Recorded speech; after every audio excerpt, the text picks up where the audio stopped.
Welcome back, everyone. So doctors are warning people to not take pain relievers like Tylenol and Advil before getting a COVID-19 vaccine. And joining us now to discuss this is Dr. Shan Soe-Lin from the Jackson Institute of Global Affairs at Yale University. Dr. Soe-Lin, thank you so much for being with us. Thanks for having me.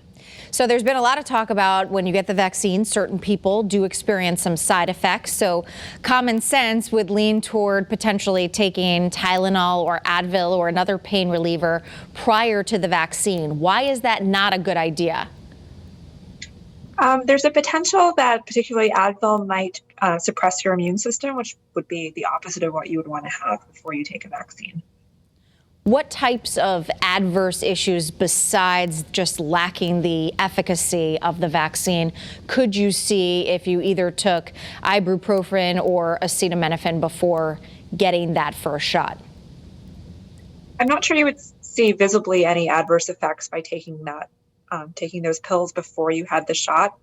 The worst thing would be if you weren't fully protected, but it's not known yet. It's just a risk. And so for that reason, the CDC has changed their recommendations to advise against taking Tylenol or Advil or any painkillers before the vaccine. And when we say before, how far before? Are we talking a couple days, a day, a week, a month? Before, you would be taking it a few hours before your shot. Okay, so if you had taken... you took it for a headache a few days before, I don't think that would matter for your shot. Makes a lot of sense. Now, we talked about the before getting the vaccine shot. What about taking painkillers after your shot? I think the CDC now currently recommends if your symptoms are so severe that you really do need something, that it's okay to take it after. Most people, I would say, don't have such severe symptoms. So if you can tough it out, that's probably better to do. If you do have to take something, is there anything that would be a little bit better than something else, say Advil versus Tylenol? It's not known. No one has done studies on either of these things with regards to the COVID vaccine.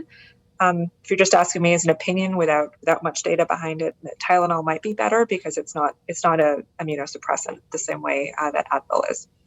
All right. Well, this is some good information to get, especially before a lot of us are able to get our vaccine. Dr. Soe-Lin, thank you so much for being with us. We appreciate it.